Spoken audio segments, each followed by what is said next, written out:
সোজা প্রশ্ন করি, আপনার স্ত্রী আপনাকে ভালোবাসে নাকি শুধু নিরাপত্তার জন্য সহ্য করছে? ভয় পাবেন না, এখনও কাউকে দোষ দিচ্ছি না, কিন্তু এই প্রশ্নটা এড়িয়ে গেলে আপনি নিজেকেই ঠকাবেন। বেশিরভাগ পুরুষ একটা মারাত্মক ভুল ধারণা নিয়ে বাঁচে। ও আমার স্ত্রী, আমাকে ভালোবাসতেই হবে। না, বিয়ে ভালোবাসার গ্যারান্টি নয়।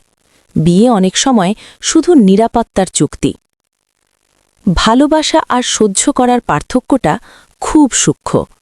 ভালোবাসা থাকলে সে আপনার সাথে কথা বলতে চায়, আপনার স্পর্শে সে সাড়া দেয়, আপনার রাগেও তার চিন্তা থাকে, আপনার ব্যর্থতায় সে আপনাকে ছোট করে না।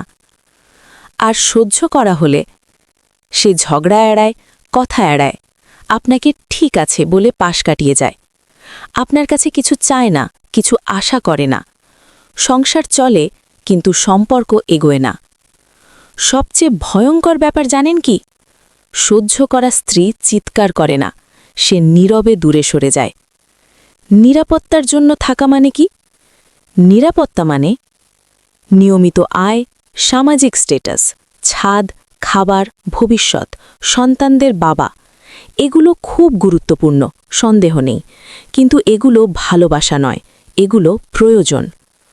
অনেক নারী ভালোবাসা হারানোর পরও সংসারে থাকে, কারণ এত বছর পরে কোথায় যাব, বাচ্চাদের কি হবে, সমাজ কি বলবে, এই বয়সে নতুন করে শুরু করা সম্ভব?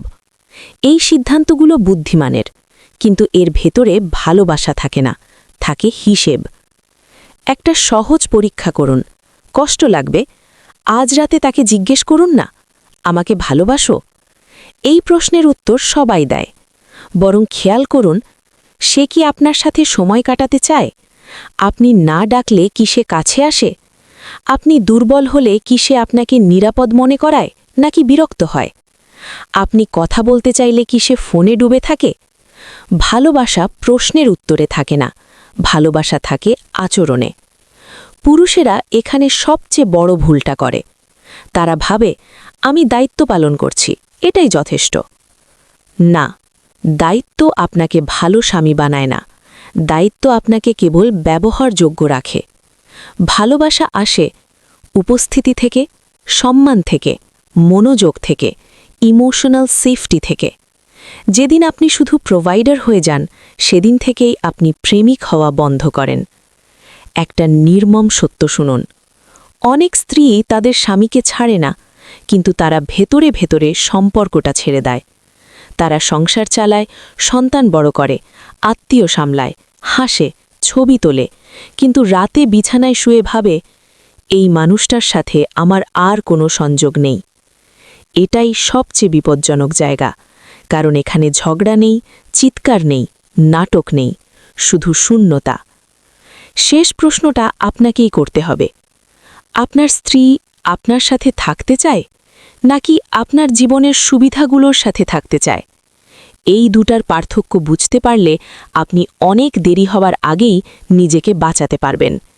কারণ যে স্ত্রী ভালোবাসা হারায়, সে প্রথমে চুপ করে যায়, তারপর আগ্রহ হারায়, তারপর আপনাকে প্রয়োজন ছাড়া আর কিছু মনে করে না। আর যেদিন আপনিও তার কাছে অপ্রয়োজনীয় হয়ে যাবেন, সেদিন আর কোনো নিরাপত্তাই আপনাকে বাঁচাতে পারবে না। ভেবে দেখুন, আপনি ভালোবাসা পাচ্ছেন নাকি শুধু সহ্য হওয়ার সুযোগটুকু? কমেন্টে তর্ক করবেন না, আজ শুধু আয়নার সামনে দাঁড়িয়ে নিজের সাথে সৎ থাকুন।